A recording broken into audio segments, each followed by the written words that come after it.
have any community announcements to make? Okay. Was that me or someone else? Okay. There is 1 week left to support the Kechi Arts Council's Arts Supply and Entertainment Donation Drive for the Wichita Children's Home. Please drop off your donations at the box located in Jumpstart, City Hall, or at the Kechi Farmers Market, and bless children who will love receiving some creative support. The next brush dump opening is August 8th from 8 a.m. to noon.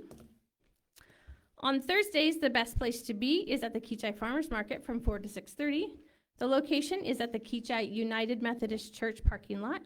Check out what food truck is at the market each week for dinner options. Come shop local, eat local, and connect with locals. The Noir Comedy at Kechi Playhouse runs through August 2nd, with Patsy Cline opening August 7th. Shows are Friday and Saturday evenings at 8 p.m. and Sunday matinees at 2:30. Tuesday evening community dinners continue at the Kechi United Methodist Church from 5:30 to 7:30. Enjoy a meal at no cost and connect with your neighbors or meet some new neighbors. City Hall will be closed on July 31st for in-service. I encourage you to vote on August 4th for primary elections and a state constitutional amendment before the voters. This Saturday morning, July 25th, is the second community conversations to be held in the community room from 8 to 10 a.m. Donuts, water, and juice are provided. Do you need hot coffee? Please stop at Jumpstart and support a Kechi business. This is another opportunity for residents and business owners to ask questions and have conversation with the mayor and up to 2 city council members. These meetings are held quarterly on Saturday mornings. The Cops and Rogers Car Show begins at 10 a.m., so come by for conversation early in the morning. Have your car already parked at City Hall, and then cross the street to be one of the first at the car show. I hope to see you on Saturday. That is conclusion of community announcements.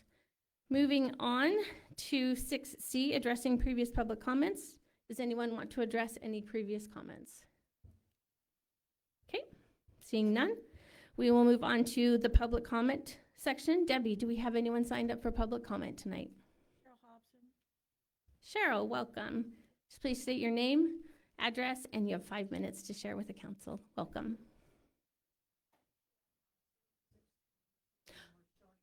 I'm going to ask you to do me a favor.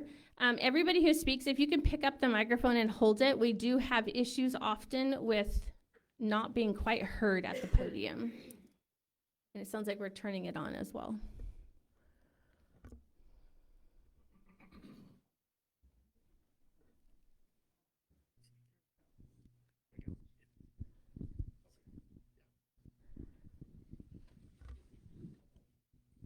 Thank you for doing so. Sure. Cheryl Hobson, 622 North Shawnee Circle. Good evening.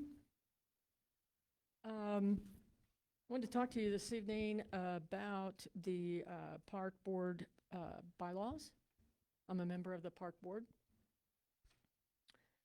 And after looking at the bylaws, first off, as a group, I don't think that we even knew that what we had voted on originally was not in effect, right? We didn't understand that the council needed to approve those bylaws for them to be in effect. Anyway, one of the things that I wanted to bring up was the issue of, the way I look at it is more of a partnership. And as I look at the older bylaws, if you have, I encourage you to look at both the older ones and the newer ones. There's definitely a partnership in the older bylaws with the city administrator, the park board, the director of public works, and actually the residents here in Kechi. And if you read specifically under section, I believe it's 4, duties and responsibilities of the board,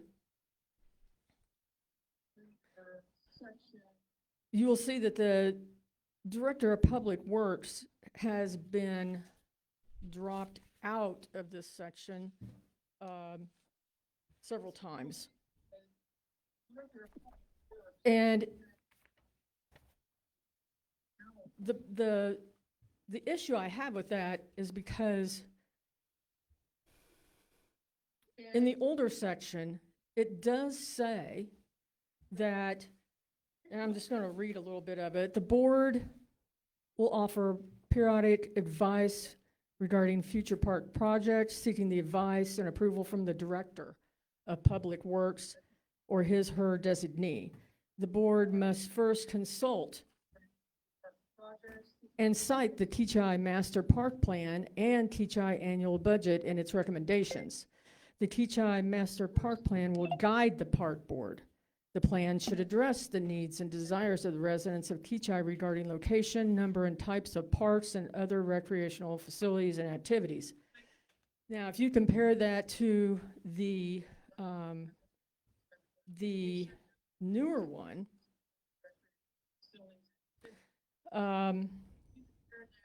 it says the board will offer periodic advice regarding future park projects, seeking input from city staff, which may include the city administrator, city engineer, planning, zoning administrator.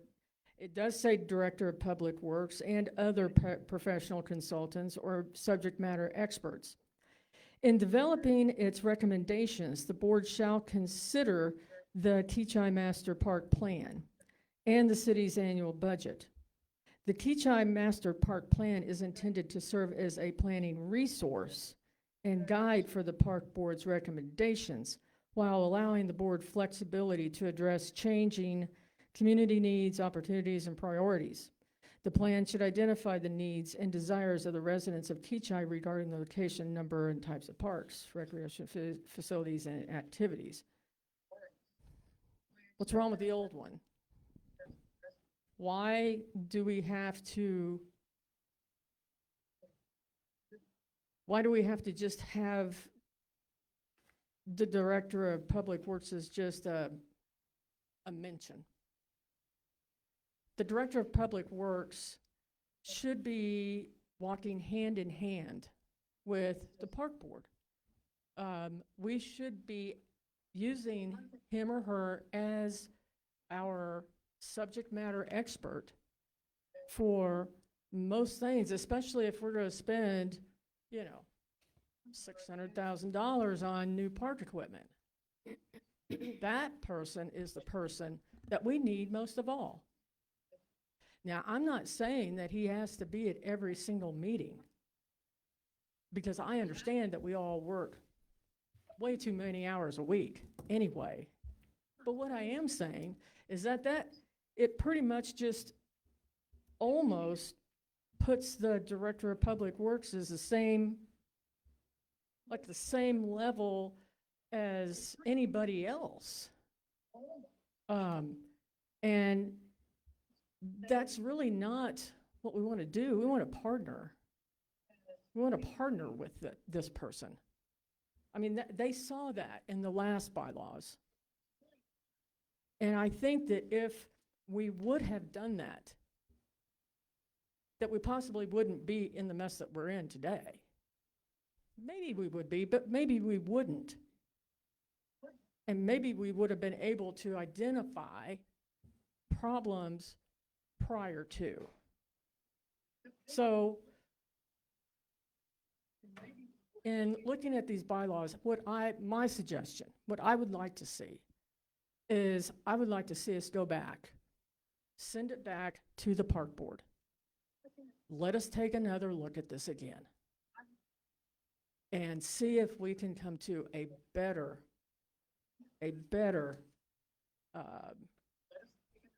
document that would partner with people and departments, more so than what the current one is actually doing.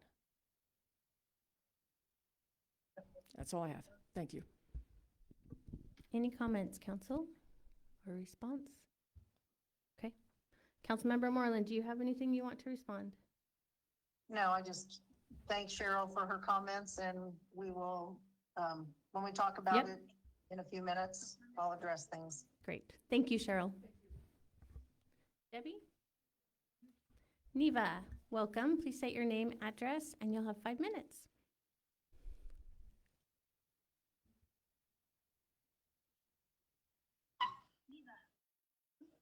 I'm sorry.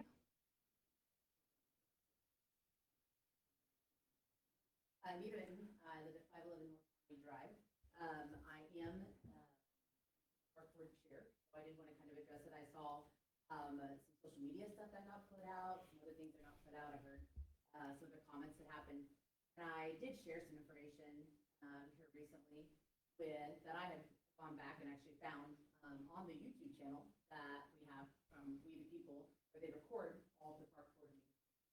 Specifically one on July 7th, where we actually did take the bylaws after we had reviewed them with the original bylaws and a strike-through version of the other bylaws and made recommendations, had discussions, had a quorum, had a motion and a second, with one correction of when the meetings actually were, to have those sent back and approved. The board actually did have quite a bit of discussion on it. If you go back and look at the minutes, the videos actually that are on that Facebook, or sorry, I apologize, that YouTube channel. And even asking people to have comments and discussion and all of that during that time frame. So I'm not sure where the disconnect on that has come from. So from my view of that, we had a pretty lengthy set of discussions a few times. There's some emails where you send out asking people to bring forth any questions or add-ons and things like that as well. And so that was typed back up and sent back into us, and we all had a chance to look at it, minus Alex, who wasn't there at that meeting. The only person who didn't attend. And we did have the ability to have that motion and that second to approve them with that one change. You're welcome to look, like I said, that's July 7th. That video that's on there, the full discussions on there, as well as previous ones that actually have us having the discussion about specific things and brought up questions and things like that. As far as the concern about, again, just having the public works person there, I get that as well.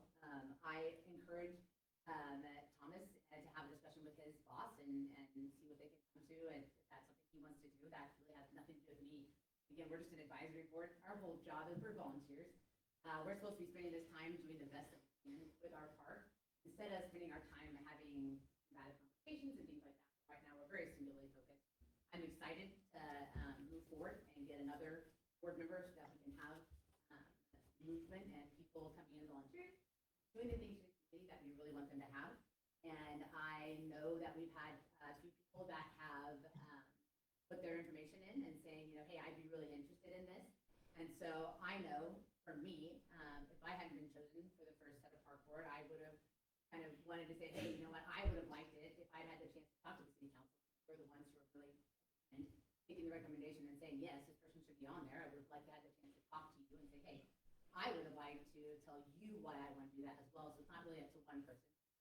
You know, we talk to people all the time and tell them one option, kind of an opinion, two options is a debate, and three is actually having real options and a chance to do that. And I would encourage you all to take the time to look at anyone who applied for it and see the person who is involved in the community on a daily basis, the people who are constantly out having discussions, trying to make change, constantly out and doing things for us, to be the one who's appointed to that. Because we need somebody who's going to come in and hit the ground running with us and really put forth all that time.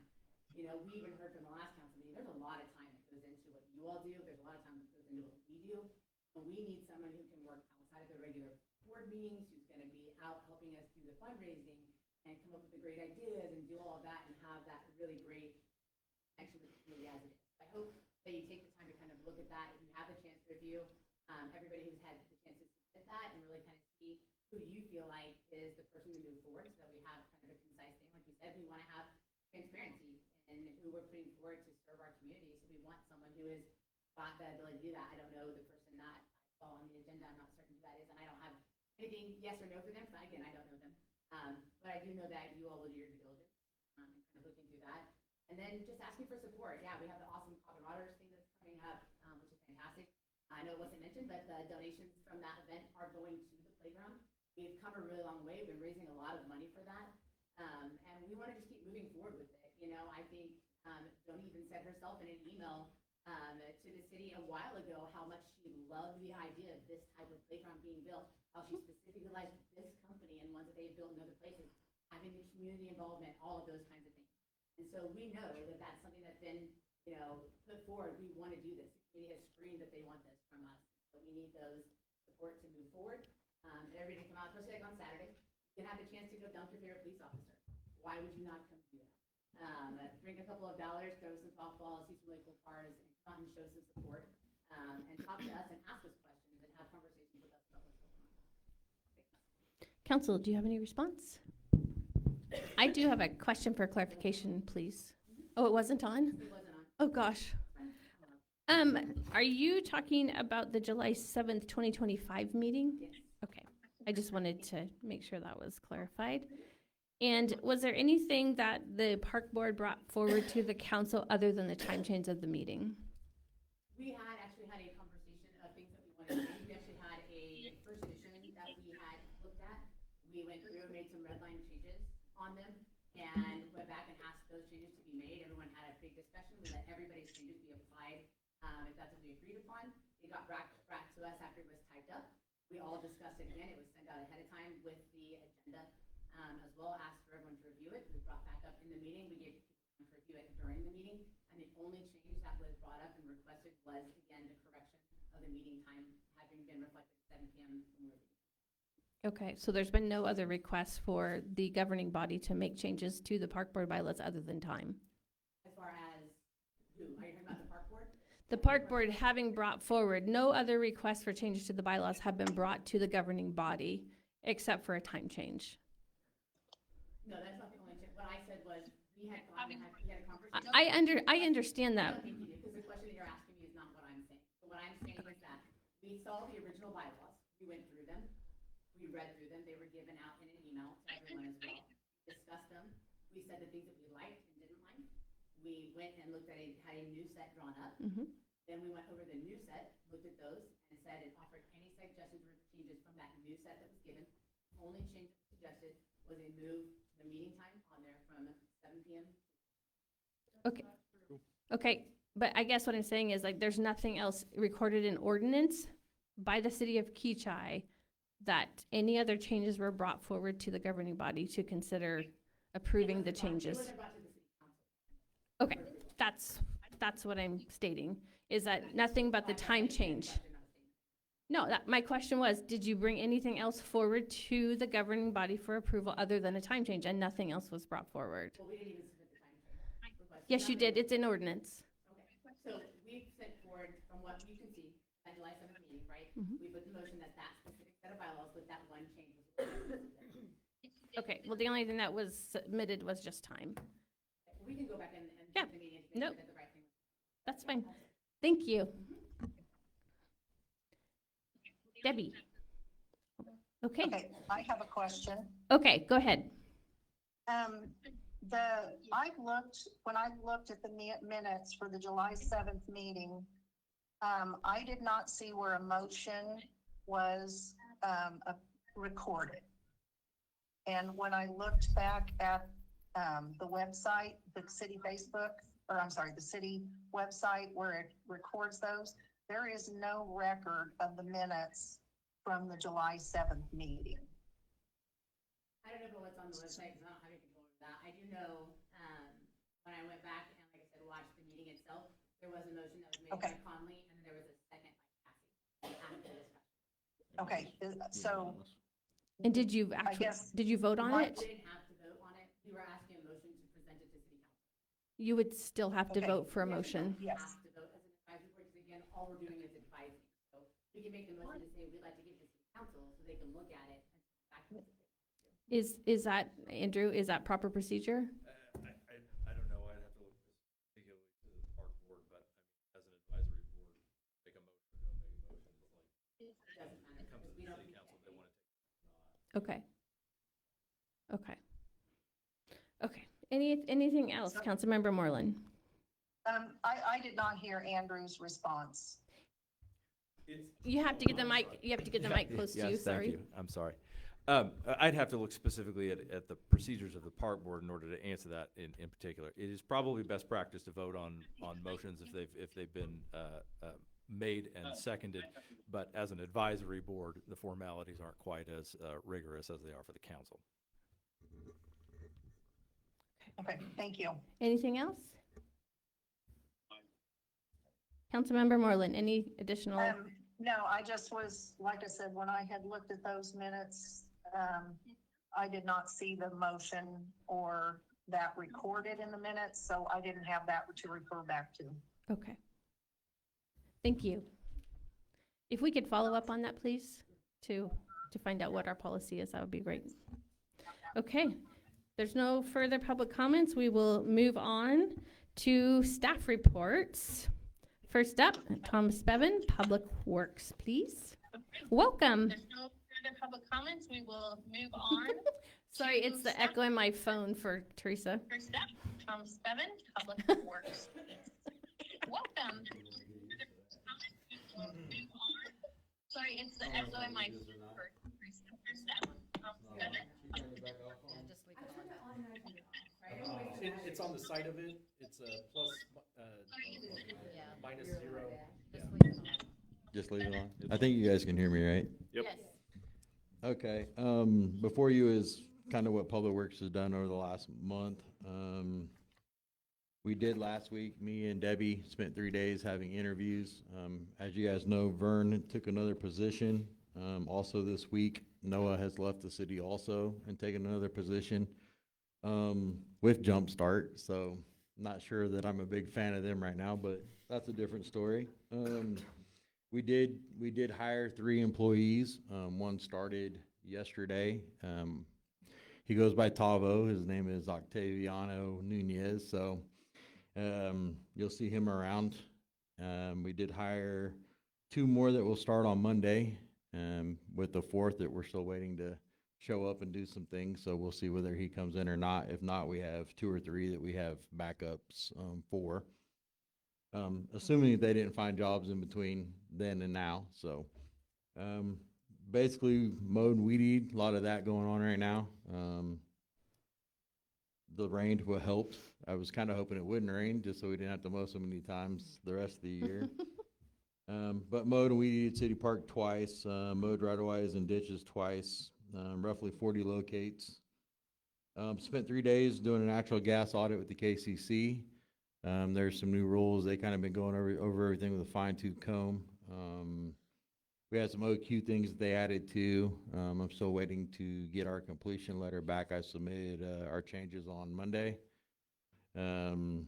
Submitted them our new OQ plan. Anytime we add any kinds of operational things, they need to look over the entire plan. So waiting on that completion letter. We didn't have any big glaring things with our gas. So for the most part, it was just a controlling OQ on what we're looking for out there when we're actually doing that and surveying our line and doing the leak survey and stuff. So hopefully we'll get that back soon. We'll be clear for the rest of this year and no fines or anything from them. We graded dirt roads once. We hauled out some rock up there. We had some low spots. Changed out about 30 water meters. As you guys know, we're in the process of changing over 400. So they take a little while. If your yard gets dug up as a resident, we're probably replacing those water meter pits. We're trying to get rid of the old felt pits, go with a more sturdy water meter pit, just because a lot of people are switching to riding lawnmowers. And those old pits just don't take the beating. The new ones will. Met with USDI quite a bit, going over that natural gas, the final for that and that plan. Attended 2 council meetings.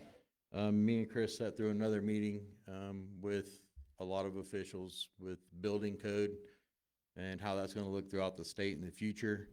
With the new house bill that they're trying to pass, they're trying to make it to where I think the state does all licensing for all contractors throughout the whole state. There's lots of questions and who takes the money and who's going to keep the money and does it get dispersed? So lots of questions still on that.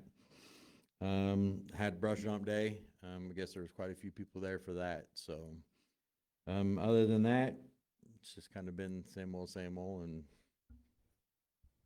keep making sure nobody calls us at night. That's the main thing. So Any questions or concerns or anything you guys would like to see? I just have a question. Do you know the House bill number for the state licensing? If you don't. It was on the last report. I think it was Okay. like House Bill 314 or 2214 or something. It was on my last, because we attended one that day too. Yeah. Was that the original House bill that was for state licensing of electricians originally, and that now it's expanded? Yes, originally it was. So they're trying to encompass everything now. They're trying to figure out electricians. So originally they had roofers. So you come and get a state license as a roofer. The tricky part about it is figuring if somebody is licensed, if they're insured, who's going to keep that, who's going to notify people when their licenses aren't good. Because, now we do it locally. Right. You have a list of contractors who come in who are licensed in your city that can do work, and if they're doing it through the state, who knows?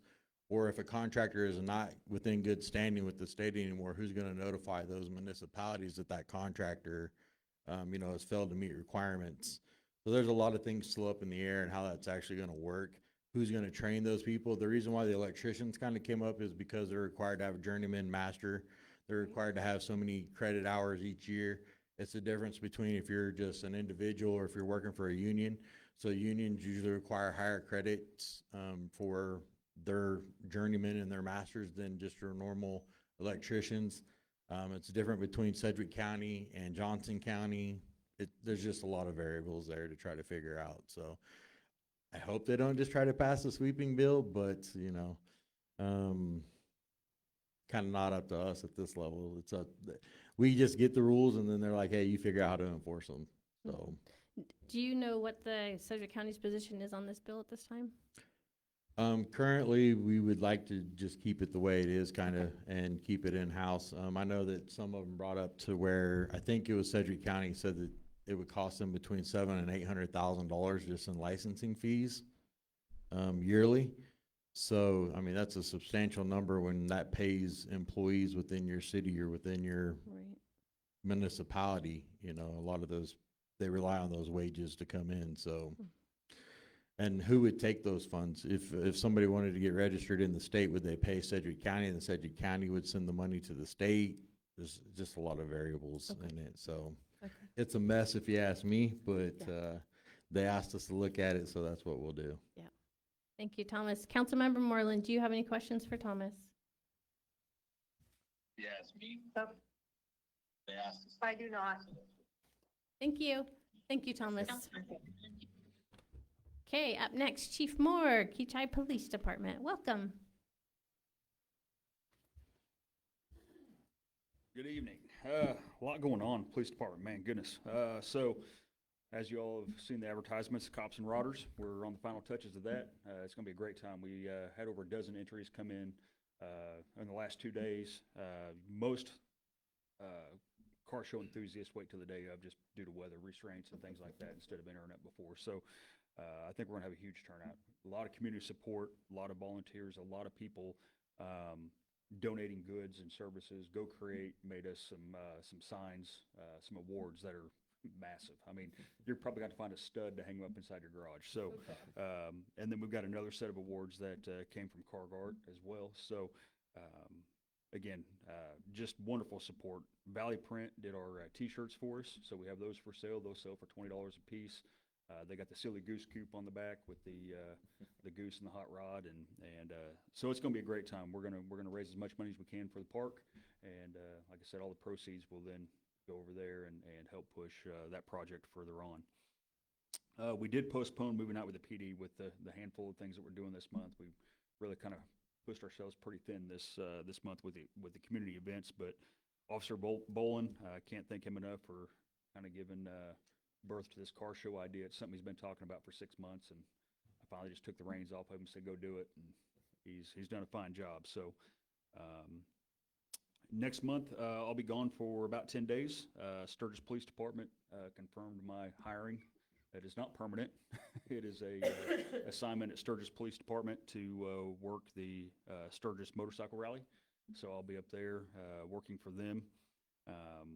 That'll be, my son gets married August 5th, and then I've got to report for duty August 6th at 5 PM, so, or 2 PM rather. So I'll be up there through that time. Last week, I was invited by WSU as a guest speaker for the Citizens Police Academy at the Law Enforcement Training Center. Incredible opportunity to get in front of a bunch of folks that were pro-police, support us. When I tell you community goes beyond the city limit sign, it absolutely does. The amount of support in that room for the Kechi Police Department and for our community and what we're doing up here is wonderful. We're starting to see a lot of other agencies kind of loosen up and do some cool stuff in their communities too. So I'm not saying that's because of us. I'm just saying it's spreading. That model is getting out there and it's doing good things. So we appreciate that.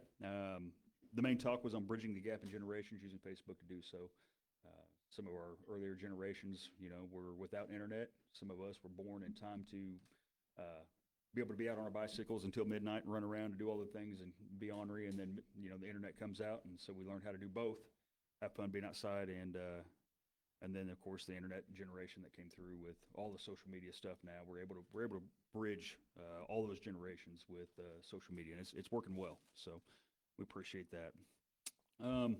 I want to give a shout out to our officers. This isn't on the deal, but I've been getting some information via Facebook. I won't mention the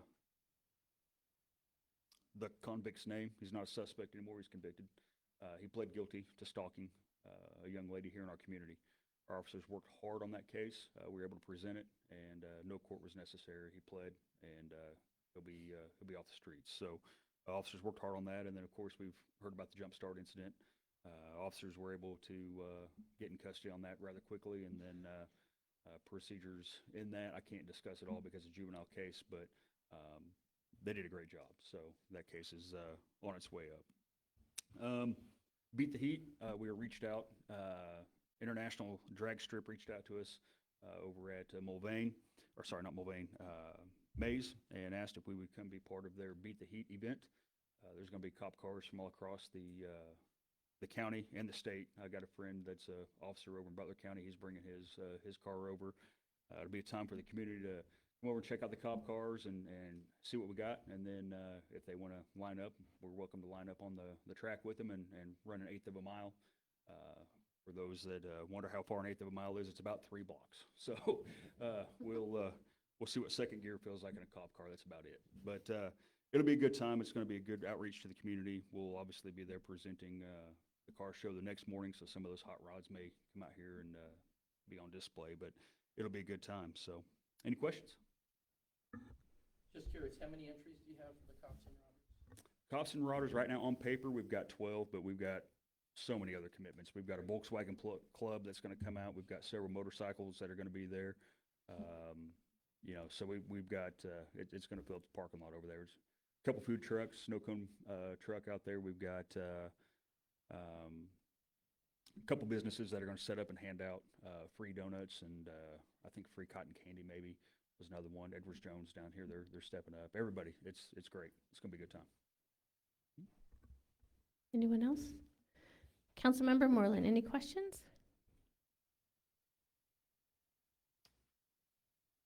It's silent, so we'll say no. No, sorry. It's The okay. unmute doesn't always unmute. That's okay.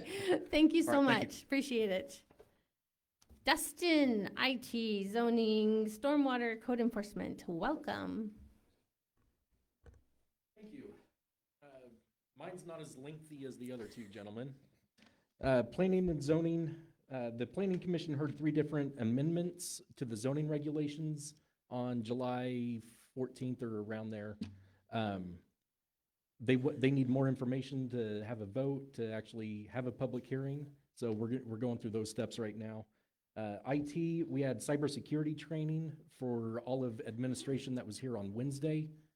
And we have it downloaded so the rest of the employees for the city can go through that training as well. Lots of scary stuff out there. Be mindful of what you click on your emails is the synopsis. Stormwater, nothing to report at this time. Code enforcement, people were contacted in person and violation letters were sent out within the past few weeks, mainly for grass, things parked on their grass that shouldn't be parked on the grass. They need to be on a hard paved surface, things of that nature. One person I contacted today in person who received a letter Gave them a 2-week extension because they need it to cut grass. That's fine. As long as you're working with me, I'll work with you. That is the end of my lengthy report. Council, any questions? I do have a question. Someone asked me this question. A car that is not operational, that is on the street. Is a police violation. Okay, so Once it gets pushed into the driveway, it becomes mine. okay, In my jurisdiction, it's, okay. So it's like. We know what you meant.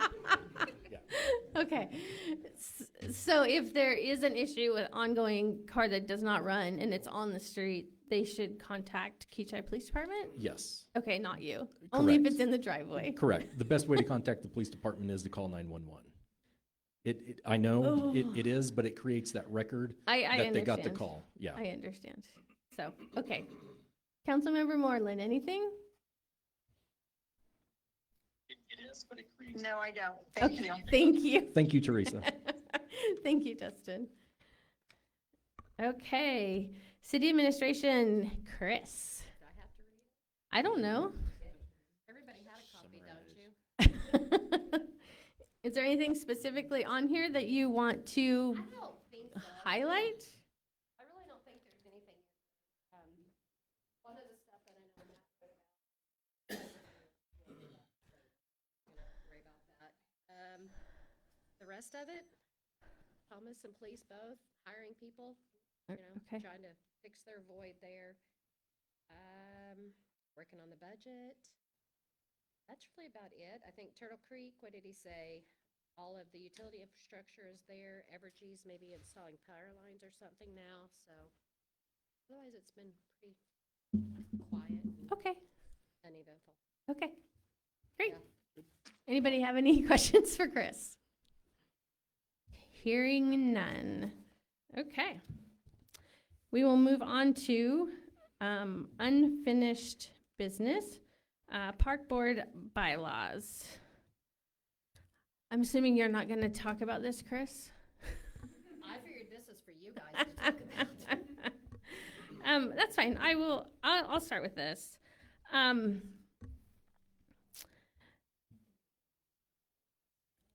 I realize that technically, according to city ordinance, the governing body has authority to put through bylaws that have not been, changes to bylaws that have not been formally brought to them by the park board. So yes, twice specifically, the park board has talked about their bylaws, as mentioned, about a year apart. When they were recently discussed, there was concern about the bylaws brought up, as there was even the first time and every time they've talked about them. And a motion was brought forward, and it died for lack of a second. There's been no formal vote, nor not even the chair bringing forward the park board bylaws to be considered. I was at the July meeting, and you can watch them all online, and there was even a request for some language to be changed or added. That is not reflected in what's in front of you. I would encourage the governing body to consider sending them back to the park board for further discussion, and them to work through the changes that they desire. One of my concerns is that this is a citizen advisory board. This is not employees, and that historically, the members of the advisory board have been able to make their decisions and make their changes before they get brought to the governing body for consideration of approval or denial.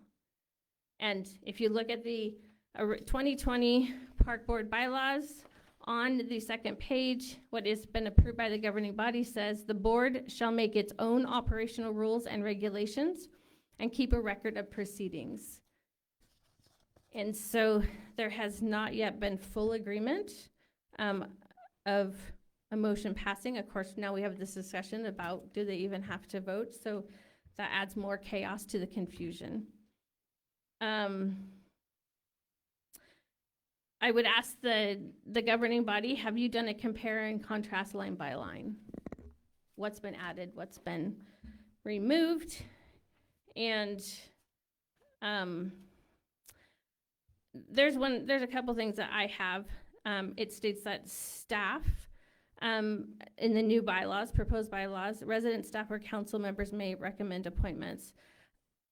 Most staff does not live here.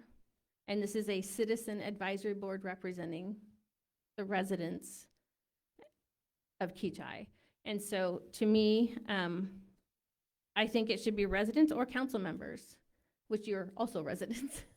And that's what it says in the original bylaws. It's that residents would make the recommendation to the mayor, or individuals can ask themselves. And that is what occurred in the case of our vacancy now.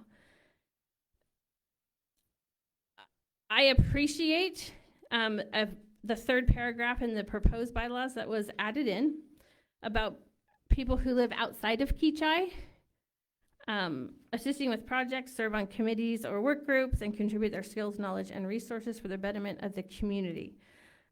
There's been a lot of history in Kechi, is my understanding, that when we try to bring a lot of outsiders, other than a specialty project like the playground community build, it's not always received well here that we've brought people from the outside in to help with community projects. The playground's a totally different discussion. That is a massive project, and so I would expect that we would have people from outside of our communities. I just don't know about having outside people serving on committees or work groups within the park board. I would like to know, what do we need to do to reach our residents to build our community back up again? That's one of the questions I've wrestled with in looking at these bylaws, because we need to engage the people who live in Kechi to get more involved. And how do we do that? I'm not saying that people from the outside can't be a part of things, but I guess I'm concerned with the language that they could be part of the park board on a work group or a special committee. So I don't understand the language there. The parks master plan, which in the proposed now becomes they shall consider, instead of the previous language said they had to cite the Kechi master plan for any projects or recommendations that they're making. A lot of money was put in for the Kechi Parks master plan to be created. It is a governing body approved city document. It's listed on our website as city plans. So only for bylaws now to state that they would only consider them, but they don't necessarily have to follow what's been approved by a governing body. I just think that needs to be discussed, where the governing body is on that issue. In general, we don't pass city plans, city documents by the governing body and then just say, well, you know, we can just kind of refer to it. You don't necessarily have to do what's in there. Additions can also not be made to the master plan. I mean, it's a document. It's a working document. And so that would any changes would have to, again, I would think, Andrew, would have to come through the governing body for any city documents. Of the plan? Yes. Yes, that's, I just want clarification for that. And so, and I am concerned about balance of authority and power in the city of Kechi. Our city administrator is over all employees. I do have concern that we continue to have one person who is an employee and not an elected official who answers to the people of Kechi as the authority over a citizen advisory board. So those are my concerns. And I would be open to any discussion that anyone else would like to bring forward. I may have some more comments, but in regards to recommendations coming from council, residents, or staff, I respectfully disagree in that I think our staff is, they work out in the community every day. There's some of the liaisons that help connect us to our residents. And so I think that they are a voice to listen to. So I think that council, residents, and staff should continue to be included in that. And then in regards to the city administrator, in our form of governance with mayor, council, city administrator, the city administrator is liaison between us and the staff. And so I think it makes sense for, if the city administrator wants to designate public works director or someone else to be the liaison with the Parks Board, that makes sense under our form of governance. And then I also want to just remind everyone that, and Andrew, correct me if I'm wrong on any of this, but the Park Board is an advisory board. Mhm. They're not a governing board. No. So their role is to make recommendations to the city administrator, public works director if he's present, Mr. Dwyer, Councilman Dwyer if he's representing us at meetings, to be conveyed back to the city council. But they are not a decision-making board in the fact that they're not elected by the residents. They're an advisory board. Correct. And so I don't want to overcomplicate the role that they play, and I don't want to downplay the value of what they do, because what they do is very critical in connecting us with the community. So I may have some more comments on that, but those are just my initial thoughts, Mayor. The code states that they're an advisory board directly to the governing body.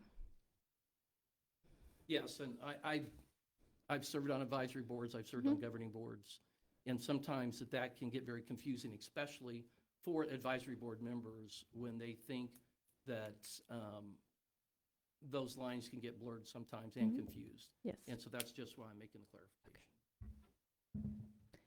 Any other discussion or comments?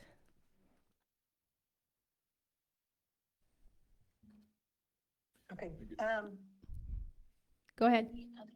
okay, so based on some, and I had already written some notes about that, is I am interested in having a redlined copy. What has been changed? What is the same? What is exactly being adopted here? I do think that even if we recognize that Thomas is the subject matter expert with all things public works, that having him as that appointed liaison as far as staff doesn't violate chain of command because he still answers to the city administrator. One of the other things that I'm struggling with on this is this body, or this document does not identify what are the operational rules and regulations per se. So, and I understand that they are not a decision-making board, but if they are going to advise the council, I would hope that they would have consensus, or we would have an idea of what the conversation was, because for instance, on these, at the last meeting, there was a motion which failed for a lack of second. And I do think if we are considering their advice, we want to get a feel for, was there a consensus or is it just 2 of the 7 people?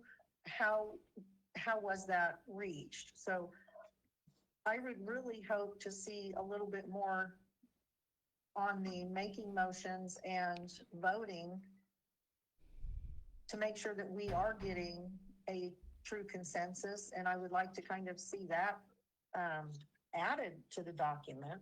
And my feeling right now on what I'm seeing is I would want to send it back to the board or to the park board. I would like to see the red line documents specifically that they say that that was discussed and that they created in their meeting, because that has not shown up in any of the minutes or been shared with the council. So those are my, concerns. Any further discussion, council? I guess maybe just some clarification of if this was voted on and approved unanimously at this July 7th, 2025 meeting. And Cheryl, I think you made a comment that no, it wasn't, but I watched the video and it was. So what changed? What changed in this that you said it wasn't the same?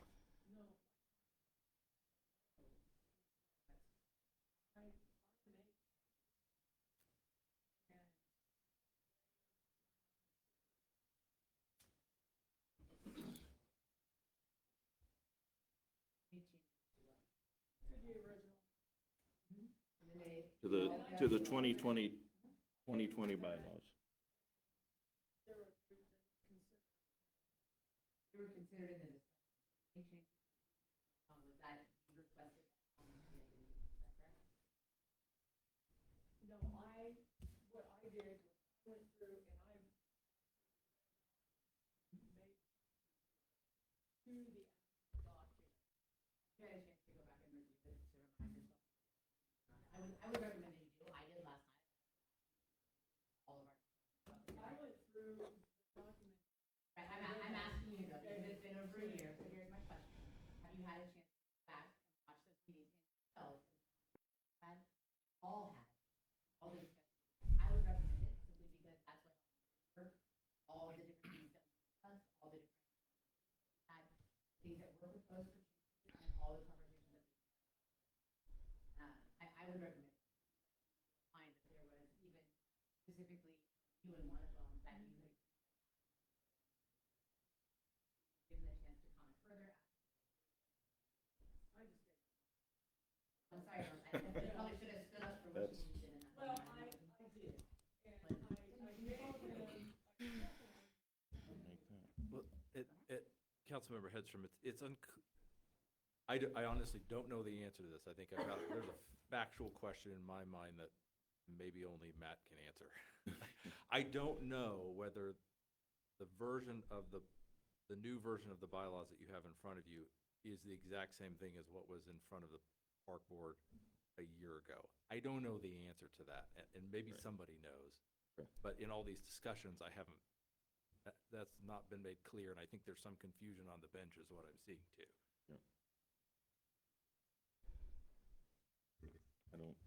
I agree with you. I don't Okay. think that can be. I don't know who knows the answer to Well, that. it's in an old drive that's in archive, so I can't. It was sent through a OneDrive from the city, that doesn't exist. That may be a question we should clarify with Matt when back. Okay. That's what happens when things drag out for a year. As the council in a whole, shouldn't you be setting the guidelines, what you expect out of the park board? No, it clearly says that It's- they they create their said- own operational rules and regulations. What is currently approved says, and it was from the original 2013, because the only thing they changed was, it went from a 5 to a 7-member board. So the rest of this is like original from 2013. And it does state that the board shall make its own operational rules and regulations and keep a record of the proceedings. Yet, they still have to have those approved, that if the governing body did not agree, they could deny them. So, but that's currently what's approved. Yeah, so we kind of have a hierarchy here, right? I mean, we've got a code provision that says that the park board was established by the governing body. And Right. the governing body approves the bylaws and any amendments thereto. And then it's pretty much period from there. Then the bylaws that were previously approved say that the park board establishes its own sort of rules and regulations for procedure. So within those bylaws, to the extent it doesn't say one thing or the other, the park board gets to decide how they act and they, go about their procedures. The governing body still has the ultimate authority to say, these are the bylaws you're gonna operate under, and we're gonna make this change or we're not. But policy-wise, you have it's not unreasonable to also say, we'd like to know what the park board thinks about certain things before we vote on them. So that's a decision you can absolutely make. You do have the sort of blanket authority to change the bylaws whenever you want, but it's up to you to decide how much input you want on those.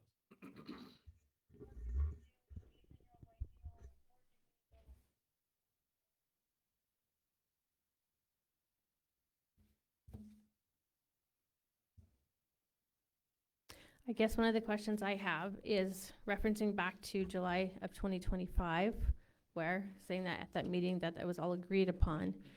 If that was the case, why were the bylaws reconsidered July 6th of 2026 for approval to bring to the council?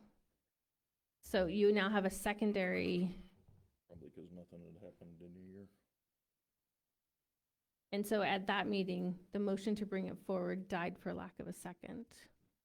So, I'm sorry, I didn't hear what Councilmember The Hesper said. oh, No, probably because it had been a year and Okay. nothing had happened. Thank you.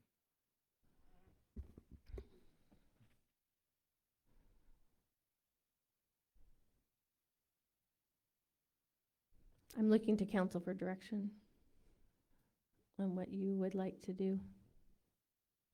Well, Go ahead. I would like to send it back to the park board for consideration. So with that, I make a motion to send the bylaws back to the park board for clear recommendations, redlining the current bylaws and giving us more direction and clear direction.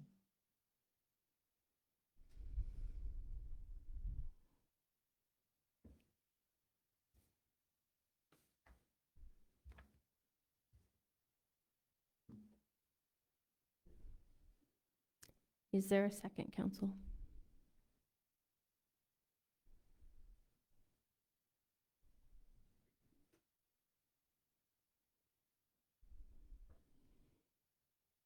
I'm not necessarily against it, but I think I would like to have Matt's input since he's not here, so I'd like to table it. We need a second. And the fact that Paul's not here also. Mm-hmm. We need to, Okay. procedurally, we either have to have a second. Yeah. I mean, you would have a meeting in between, park board meeting, so it's up to you.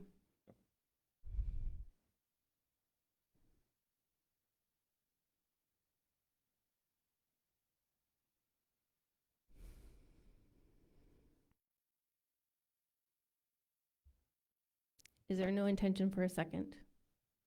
Okay, motion dies for lack of a second. I would entertain a new motion. I'd like to make a motion to table this for the following reasons. I'd like to have Paul Dwyer, council member representative for the park board, to be present, and also for city administrator to be able to make clarification on the documents that have been debated tonight, make sure that those have been clarified. And then I think this is a governing body decision at this point as to what the next steps need to be. So those are my reasons for tabling it. Is that a motion? Yeah. The motion to table, but I wanted to explain why. Okay. I'll second. Motion by Councilmember Brewer, second by Councilmember Baldridge. All in favor? Aye. Aye. All opposed? Okay. 3-1. No, I'm gonna table it if it's not going back to the park board for now. Okay, wait. So the motion was to table it, so are you voting yes or no? Well, I want it tabled. I think Yes. that's a yes. Yes. So yes, so it's a 4-0 to table it, correct? Yeah. Thank you Yes. for clarification. Okay, moving on to new business. 9B, Park Board appointment, Miss B. Burkhalter. If you would come to the podium, please.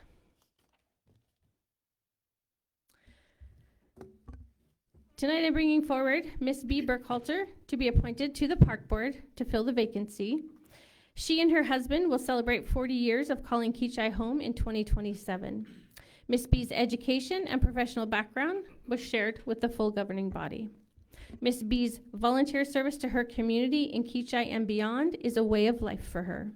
She is a servant leader. Recently, she sought out an opportunity to get involved in Kechi once again, and thank you for that. Ms. B served as a member of the target group for Kechi's 2015 strategic plan. Ms. B served as a member of the steering committee for Kechi's 2040 comprehensive plan. Ms. B was historically active with the Kechi Chamber of Commerce.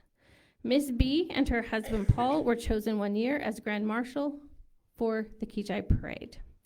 I believe Ms. B's appointment to the Park Board will be beneficial to our Kechi community as she brings a wide variety of life experiences and wisdom for collaboration with fellow Park Board members. For transparency, I have announced since April 9th, 2026, at the Kechi City Council meeting that there was a vacancy on the Park Board. To date, no other resident had contacted the mayor to ask about being appointed. After submitting Ms. B. Burkhalter's name by email to City Administrator Jensby, I received 2 additional inquiries. The first email arrived about 20 minutes after submission of her name, and the second email arrived that same evening. I had already made my decision and submitted my intended appointment for the vacancy. I replied to each of the additional applicants, thanked them for their interest, stated an appointment was already forthcoming, and encouraged them to consider volunteering with Kechi civic groups as well as Kechi Park volunteer opportunities as they arise. Ms. B, is there anything else you'd like to add to that?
Council, any questions that you have for Ms. Burkhalter?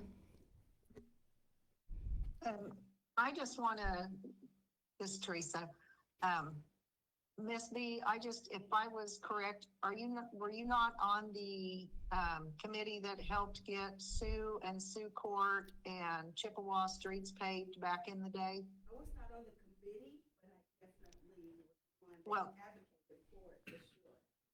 and helped, okay, because I thought that your name had come up with Ms. Mullins in the day that you guys helped kind of spearhead that to get that going. That might be true. So there's a lot that has happened. I can't guarantee you I was excited because I really see the street. Okay, thank you.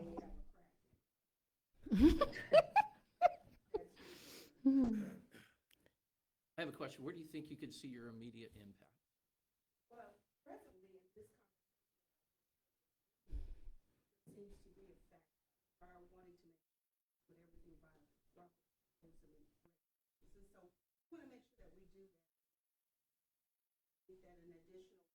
That an additional, especially one that is neutral, can come in and maybe give a new insight or share it. Whatever God needs to do, it's all about making a difference in our community.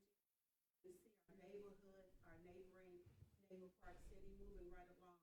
I also want to make sure that especially anything that we do to get interest in enjoying our new park would be favorable.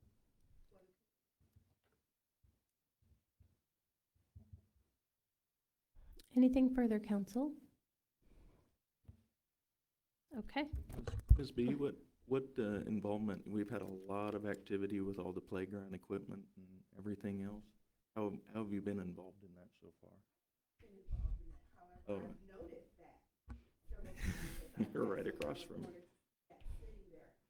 We've talked about this for several years. I was on several of the surveys that we submitted to Kechi, major ones that we had that never went in for gone. But we're delighted to see the changes that are coming forward. So this is my opportunity at this point now to make it. The opportunity to get things settled. The opportunity to get back, split it, ready to rock and roll.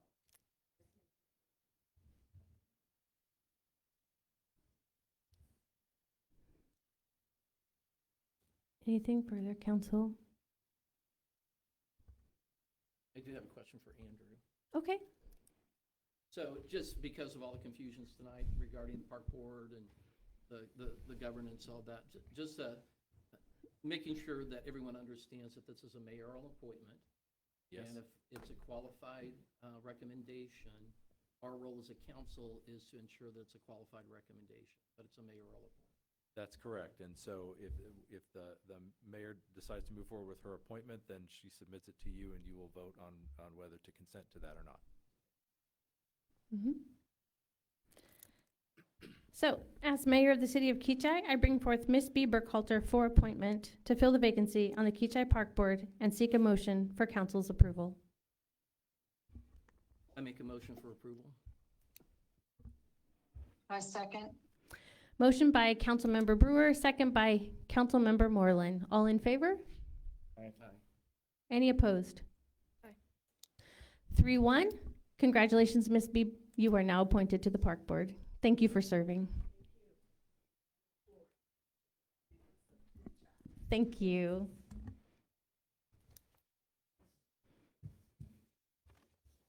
Okay, moving on to 9C, Solicitor's License Discussion. My understanding is, Chief Moore, that you're going to address this.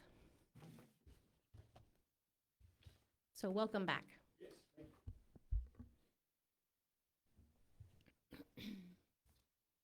Okay, so we're ready for the discussions on this, all this kind of pretty ready what we have over at this point and how the police department handles this president. As stated before, 911 is your phone number to the police department. Is that on? I don't know if it's working. It might be dead. Okay. Low on batteries earlier.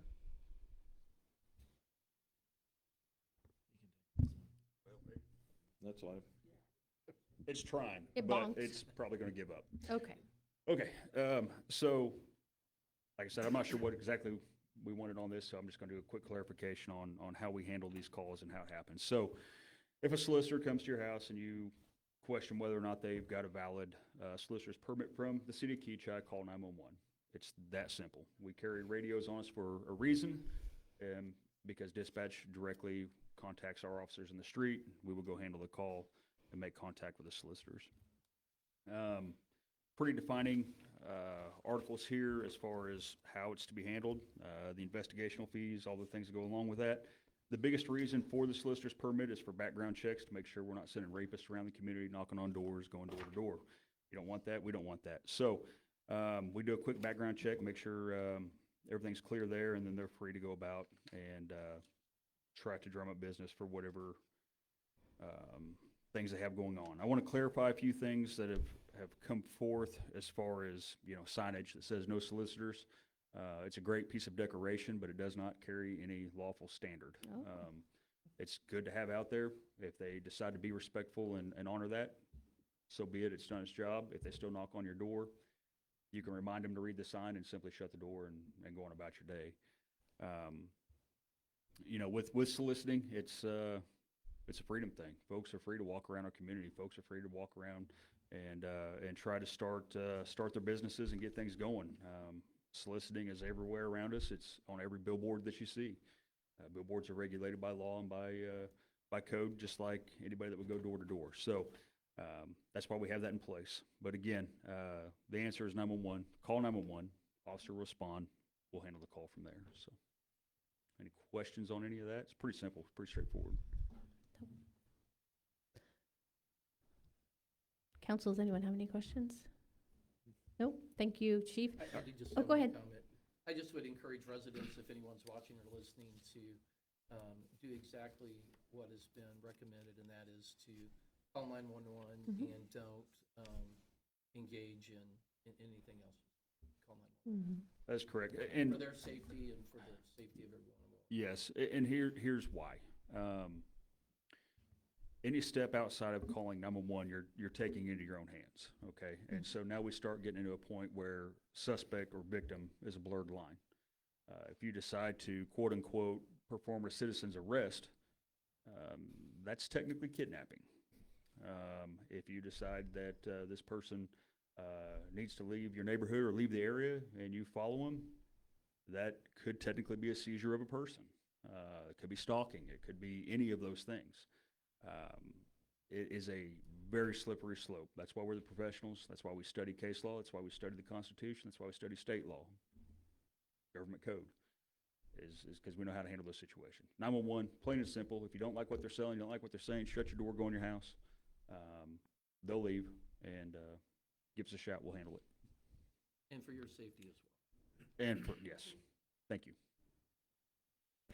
Council, one of the things I'd like potentially for further future discussion is there are some other cities that create an actual photo badge for their city for solicitors who get a permit, has their name, the date of their permit that it's live for, or other cities are just like posting a photo in front of City Hall, like with the city clerk, giving the name of the person, their business, and the length that their permit is valid. It's just a way to let the community know when there is someone legitimately in the city that is permitted to go door to door. So for further consideration in the future, nothing tonight, discussion only. Thank you. So one other Okay, go question on ahead. that. So we currently don't have anything on our website as to who's licensed solicitors. Do we have anything on our website? Ben is gonna, when somebody is licensed, he will. So, yeah, so a John resident can from look it up and ABC see if this is a legitimate solicitor. Okay. That was just my only recommendation. So Sorry to my question for clarification for residents is it still the policy of the city that the solicitors are issued some type of permit Yes, that identifies them and the length of time and what company they work for? yes. We do not take a picture. We don't have a camera up here to take No. a picture, but I understand there that, yeah. is a little laminated deal, just like we've always done, that states.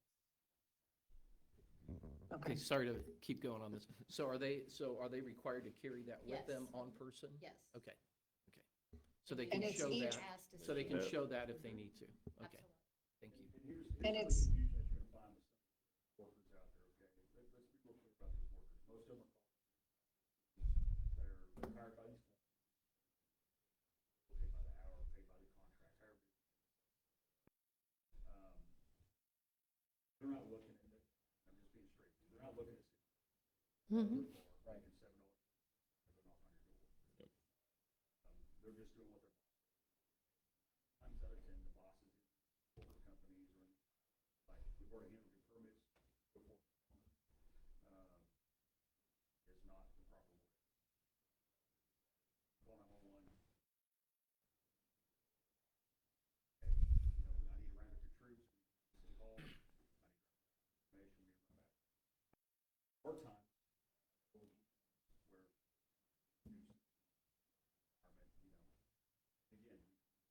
or Mhm. side of things. So, there are times where we will get come back and check.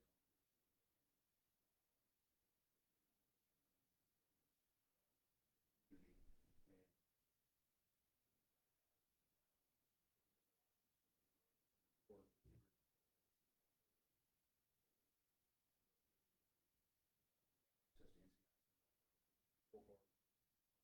not possible.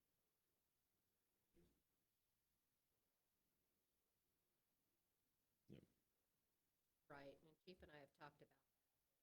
If that was the case, they pull the kid in, they run his background, his card, sign off.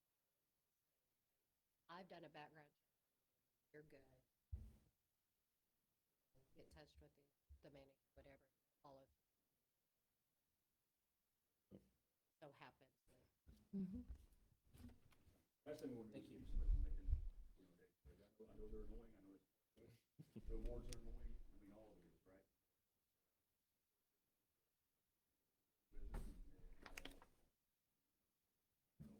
Cover that mistake. Appreciate the explanation. Thank you, sir.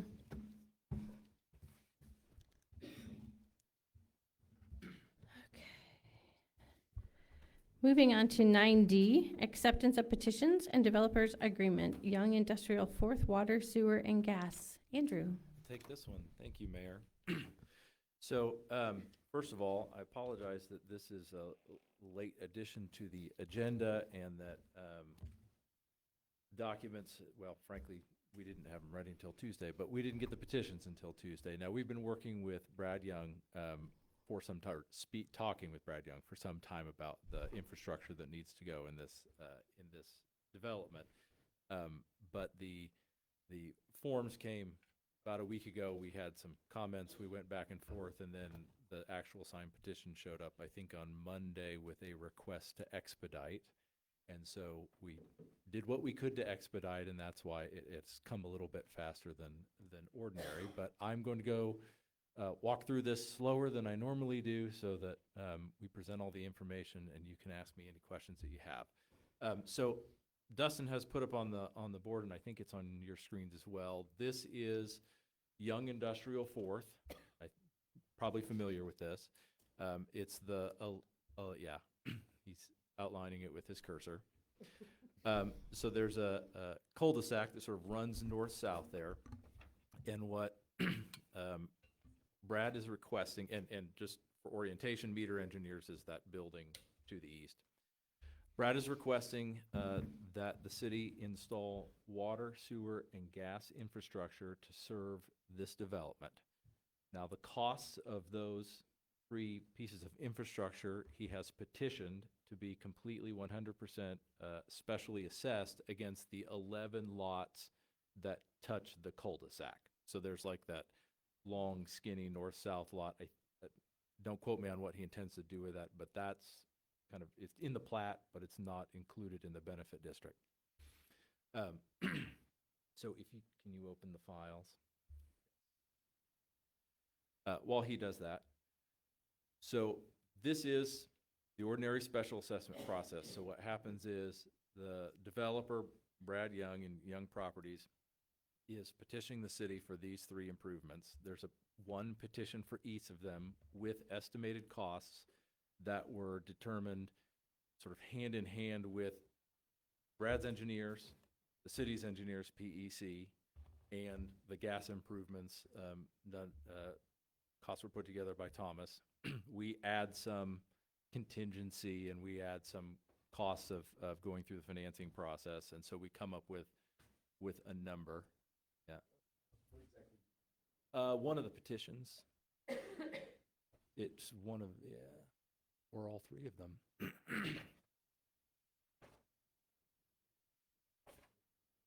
Yep.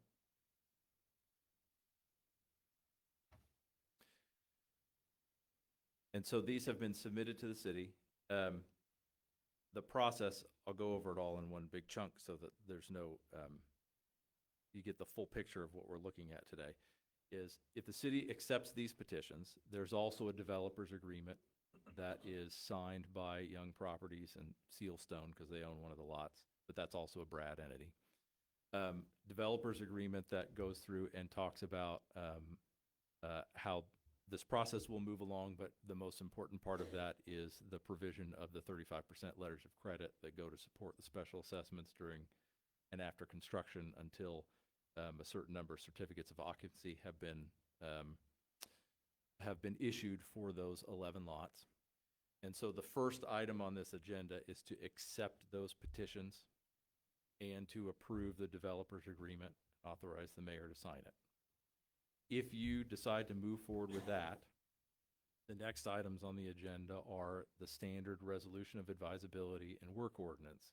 So the resolution of advisability, as its name implies, indicates the city's intent to go ahead and put these improvements in, to have them special assessed back against those lots, and then that resolution gets recorded on the properties so that if a lot gets sold, the new owner would be bound by that, just as the original developer would be.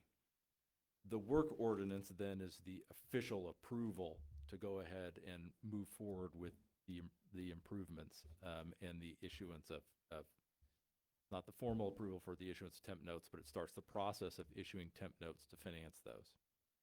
And then finally, because we were requested to expedite this process, we worked together with Piper Sandler, the city's financial advisor, who we always work with on these financing issues, put a calendar together. And the final item on here is the public sale resolution, which would authorize us to go ahead and get moving on setting a public sale. That would be set for your next meeting, August 13th. Of course, we just dealt with one of these the last meeting. So it'd be very similar, where notices will go out to the firms that generally buy these kinds of things and be published where they need to be published. And then on the 13th, we would hope that we've received several bids, and you would select the best bid to do that. And then closing would, on the temporary notes, would probably be in early to mid-September, given the way that the schedule went. But if all of that goes the way that it's expected, then we would have funding in September. The engineers are going through the bidding process during that same period of time while we're working on this financing. And so then soon in mid-September, whenever they can get the contractors out, be in a position to start getting those improvements put in. So I have dealt with all of it sort of as a big chunk, and happy to walk through anything. And I apologize again that we're sort of seeing this for the first time now, but happy to answer any questions you might have about any of this. Council, any questions?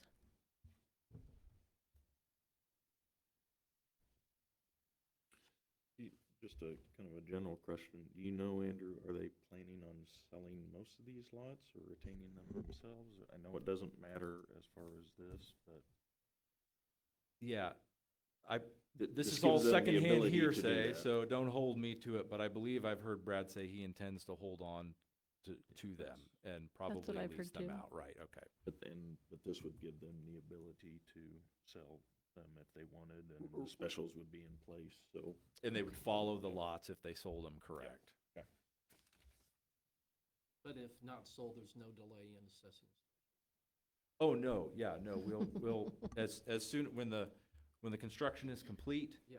And we know all the final costs and all that process is done, then we'll do the special assessment process and we'll assess those lots. Given the timeline, I would see no reason why that wouldn't happen, sort of the early to mid next year, the way that the county budget works. Of course, if you want to get your special assessment proceedings finished prior to August 25th, to certify them to the county so that they can go on to the November tax rolls. And so, given my understanding of the schedule of this construction and how quickly they want to move, there would be no reason I would see why we wouldn't have those final costs and be ready to do the special assessments for next August 25th. Thank you. So, my question has to do with the, you said with the letter of credit, so it's a 35% letter of credit. Yes. If he does not intend on selling those, at what point is that letter of credit then released? The letters of credit are released based on certificate of occupancy. And so Okay. they would stay in place. You're right. I mean, he may be the owner of all the lots, but it wouldn't be released. And let me back up for clarity's sake. The city's policy on letters of credit for special assessments says that the developer is required to provide 35% letter of credit for the total special assessment costs over the course of 15, 20 years, whatever it is. But that upon issuance of 50% of the certificates of occupancy, 50% of that letter of credit can be released. And then when 75% of the certificates of occupancy have been issued, the entire letter of credit can be released. And so, yeah,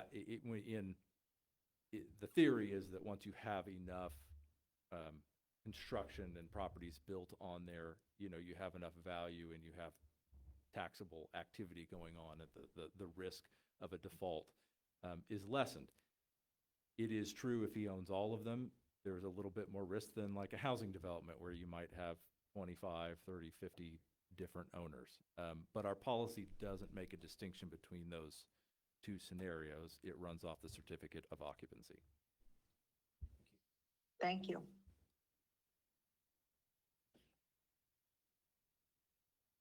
Anything further? The motions are on the back of the summary for this item, if you have it.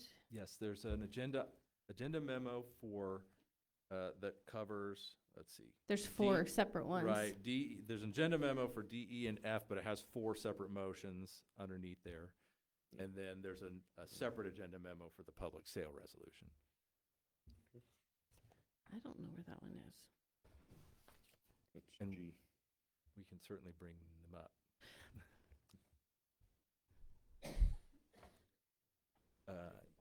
Let's find, no, go back to the folder. So we have 4 motions in front of us. I'm gonna get closer. Oh, want to make sure you got the right one. Okay. I think you do, but let me make sure. Okay. Pull up. Okay. Hold on. This one.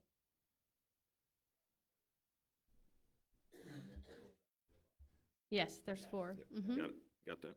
Yep. So you said there's still one more besides these? There'll be one more after this. Okay, that one I did not find. But I must have missed it somewhere. So I would entertain a motion. I move to accept the 3 petitions for the Young Industrial 4th improvements necessary to serve Young Industrial 4th subdivision. Second. Motion by Council President Hedstrom, second by Council Member Brewer. All in favor? Aye. Aye. Motion passes 4-0. Go ahead. I move we accept the developers agreement for Young Industrial 4th subdivision with Young Properties LLC and Sealstone Properties LLC and authorize the mayor to sign. Second. Motion by Council President Hedstrom, second by Council Member Brewer. All in favor? Aye. Aye. Motion passes 4-0. Oh, we need the order. Have a resolution number.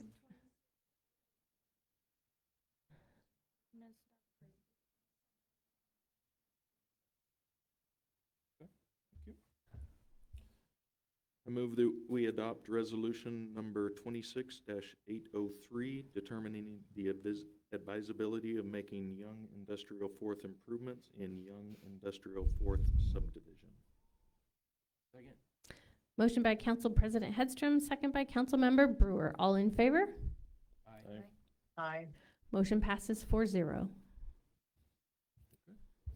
I move that we adopt ordinance number 1875-26, authorizing the construction of Young Industrial 4th improvements in Young Industrial 4th subdivision. Second. Motion by Council President Hedstrom, second by Council Member Brewer. All in favor? Aye. Aye. Motion passes 4-0. Thank you, Aaron. Yes, thank you.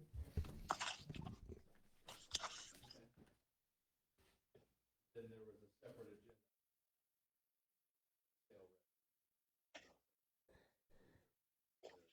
A second. One more motion that should be on your 2026 calendars. The 804. I move that we adopt resolution number 2026-804, authorizing the public sale of 170,000 of temporary notes. What, Or 1,170,000. Arrows on there. There's an arrow block. There we go. That's all I got. That's just like, whoa. That's pretty cheap. Those are cheap water lines. Yeah. 1,170,000. Thank you. Oh, second? motion by Council Member Brewer, second by Council Member Baldridge. All in favor? Aye. Aye. Motion passes 4-0. Thank you, Andrew, for all that. Thank you. Moving on to council reports, discussion requests. Council, is there anything you want to bring forward? Councilmember Moreland, do you have anything? Not at this time. Okay, and I don't either, so we don't have an executive session, so I would entertain a motion to recess to budget workshop at 6 p.m. on August 13th.